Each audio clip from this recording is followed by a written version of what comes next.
Hi, welcome to One Word a Day. I'm Sophie, your pilot into the universe of Chinese. We're going to continue our journey in discovering just a little bit more about this amazing language. Yesterday, we talked about 负隅顽抗.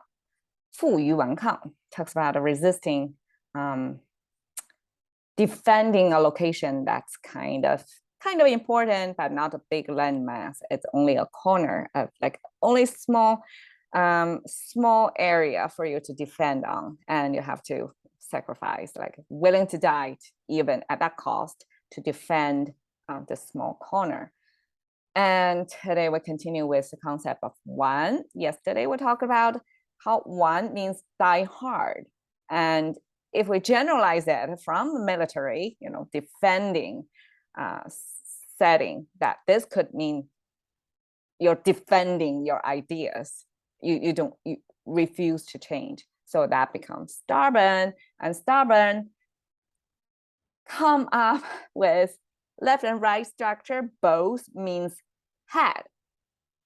So we have the left side pronounced as yuan, but it came from this human figure with two legs, right? And this part is the torso, and this is an indicator to mean that's the top of the torso, which is kind of this area, right? And then we have another horizontal line, another indicator to mean it's something above that location, which is the head, okay? And so that's yuan, that means the initial, the head of things, or the beginning of the things.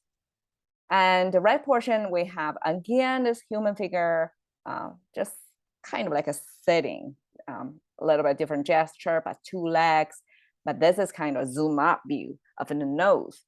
We have, this is a kind of area to mean, okay, this is a panel.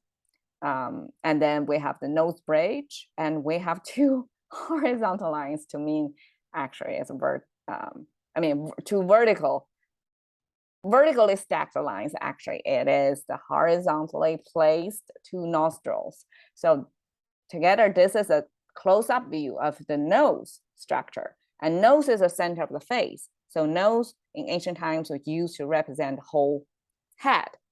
And this, again, placed on top of this two leg structure. So that's like, okay, blow up, zoom in to the nose concept of the head. So we have head and head. Somebody is very headstrong. So that's stubborn.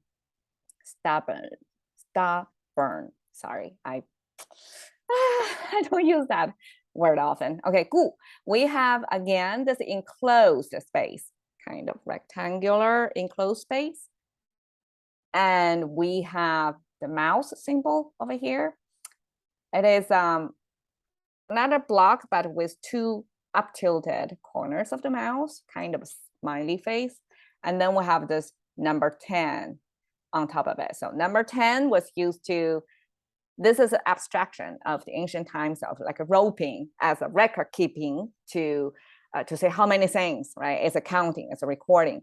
And then we have this one rope, and we have one big knot horizontal line, eventually abstracted from that knot thing. So use that knot to represent 10 as a unit.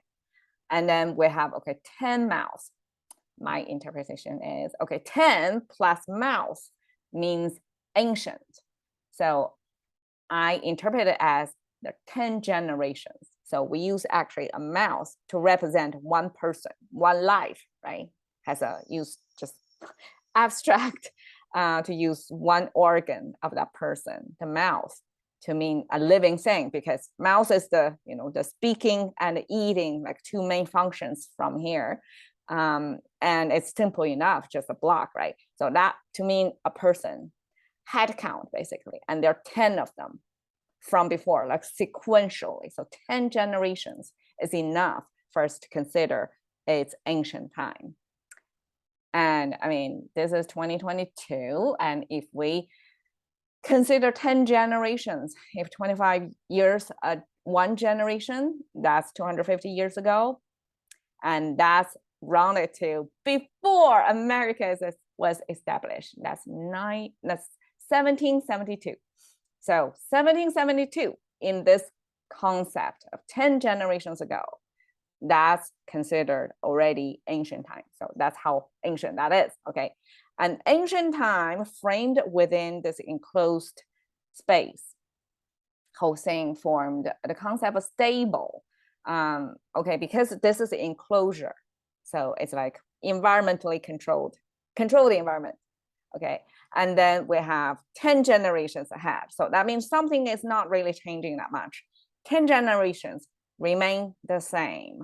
So over time, within this enclosed, controlled environment, that's how stable it is.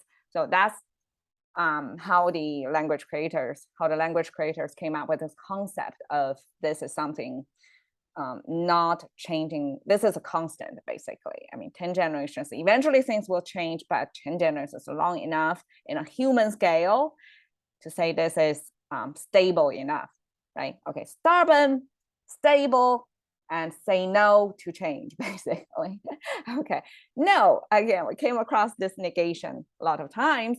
And I pick up another rendering of this because this is kind of sanitized. So everything is standard. You can see this kind of similar style looking, but Chinese, just like any language, I guess, before it was formalized, standardized, there are a variety of the same concept, but different representations. And I hope from other representations, we can see a little bit traces of how it was originally meant, or at least some subcategory of people use the word to visually represent this concept of bu. Because according to some scholars, this concept bu come from, okay, sky is the limit. The top horizontal line is our sky, especially it's on top of the frame of the character, right? That's the sky. And then the bottom, this portion is a bird shooting up, trying to always flying toward the limit of the sky and refusing to come down, saying no to Earth. So that's the origin. I mean, it's quite heroic act, right? Keep flying upward. And so in this rendering, you kind of can see this kind of a feathery, dreamy image.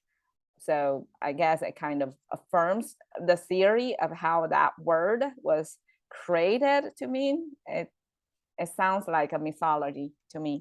Okay, so hua. We have a human figure on the side. This is commonly seen symbol, human figure, 2 strokes. One line is longer and covering a little bit of the other line. And then the right side is the main, mind-boggling one. And so I did some research on how come this concept means change. And we use human just mean human change, people change. And the right side by itself can also mean change. So it turned out it came from this character. And I mean, it was an evolution of language, right? So different renderings of the same character, and eventually things are also the writing need to be efficient and easy for the eye, for writing and reading as well, right? So it serves a certain function, pragmatic purpose. So this original rendering of hua was then eventually cut off into just the right portion of it. We have seen that before in other characters. We discard half of it and just leave half of it. So this character actually came from this human figure. You see this human figure look like that, right? And this is just a slightly different rendering of this human figure. And this, look, it is 100-degree rotation of that human figure. So this is the human figure pointing like the head facing up. And this is the head facing down. And that human figure, different positioning of the human figure, rotationing, create this visual change. So this kind of implies that this is not the original setting which humans stand our legs, right? But when it flipped over, it's like a change of perspective, or a change of that person upside down. So the legs are pointing upward and the head facing down. And that is sufficient enough to mean this is some major change. this is change of positioning or perspective, right? So eventually just half of it survived in the evolution, and we still keep that. I guess that's why, this 画 actually we still keep the left side, right? According to that, the left side is there and the right side is. It was originally 180-degree flipping, but for the convenience of writing, right? So the right side was kind of this rearranged the strokes, but they were this flipped image before, and that was the origin of our change concept. So stubborn, stable, no change means somebody, especially, this is people's mindset or mentality or adaptability. Somebody who is so firm in their way of thinking that they refuse to accept anything new, to adapt, to accept a new concept, adapt to new environment. So that's our way to say this is a person who is like fossil, like falsified, fossilized is what I translate. So I put this Grand Canyon picture to give us together a sense of this is some long time formation. And if we use that landscape to compare it to our mind, this is like long time formed way of thinking or structure of knowledge or way of processing information. However, it's somebody who is so stiff in their own ways that refuse to change. So that's our long-winded way to explain what is 顽固不化. Cash into the currency of thinking by one word a day with Sophie. See you another day.